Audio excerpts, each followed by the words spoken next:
There's very little that is considered shocking or surprising in the age of Trump. But in 140 characters on Twitter, the president sent a message which many felt had crossed the line of acceptable political discourse. In a tweet directed at U.S. News anchor Mika Brzezinski, the president denigrated her appearance. She was bleeding badly from a facelift. He wrote. Politicians and commentators across the spectrum were quick to condemn his excoriating language, arguing it wasn't befitting of the holder of the highest office. And to many, there was a recurring subtext to the tweet: sexism towards women in the public eye. This is not okay. As a female in politics, I am often criticized for my looks. We should be working to empower women, wrote Republican Congresswoman Lynn Jenkins.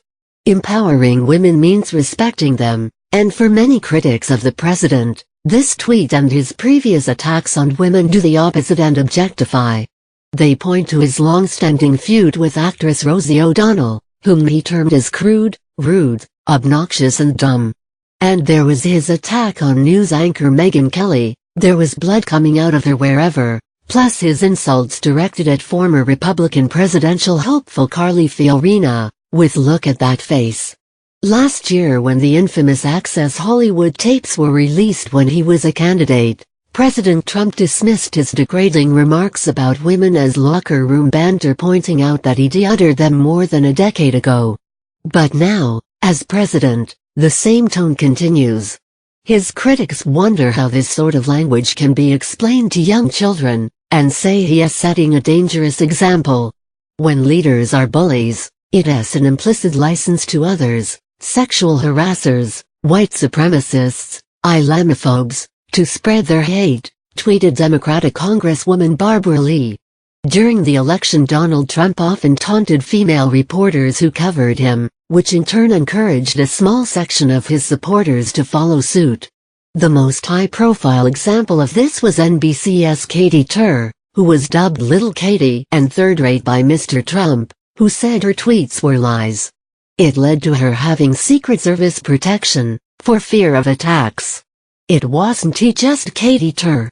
Other reporters, myself included, have been at the receiving end of online abuse, when covering Mr. Trump. Some of his supporters have sent me racist and sexist messages, calling me everything from a whore and a bitch, to a terrorist and a T-girl. And while men are targeted too, women bear the brunt of it when it comes to remarks about appearance, and judgments about intellect. This has been a trend which predates President Trump's time in office, but Soraya Chemaly, the director at the Women Media Center's Speech Project, argues the president's language legitimizes this behavior. It falls into a pattern of him displaying a disgust for women and their bodies. This kind of examination of women is pretty standard in our culture. Public commentary on women and the way they look fuels major sectors of the economy, so there's really nothing that will stop the president, she says. Some Twitter users wonder if the president's latest rant falls foul of the website's guidelines, which stipulate you must not incite or engage in the targeted abuse or harassment of others. A number have even reported the president's tweet. If he were an average citizen and he did that, he'd clearly be in violation, argues Soraya Chemaly. But it is unlikely that as president his account would be suspended. What this episode also shows us is just how divided the country is, not just on the president, but on the issue of sexism. President Trump won with white female voters last November, despite his degrading comments towards women.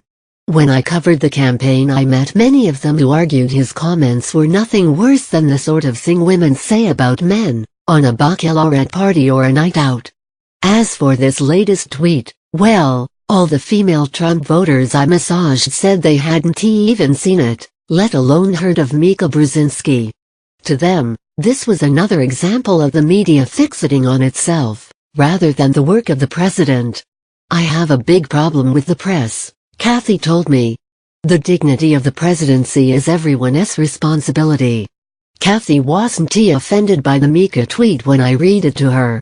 She and many Trump voters argue the conversation is focused on all the wrong things, tweets not policy. But there's no denying the president himself is fueling that fire with his daily online missives. One Trump voter, Jen, told me she thinks the president is sexist, ill-mannered, a narcissist, and wants him to quit the tweeting.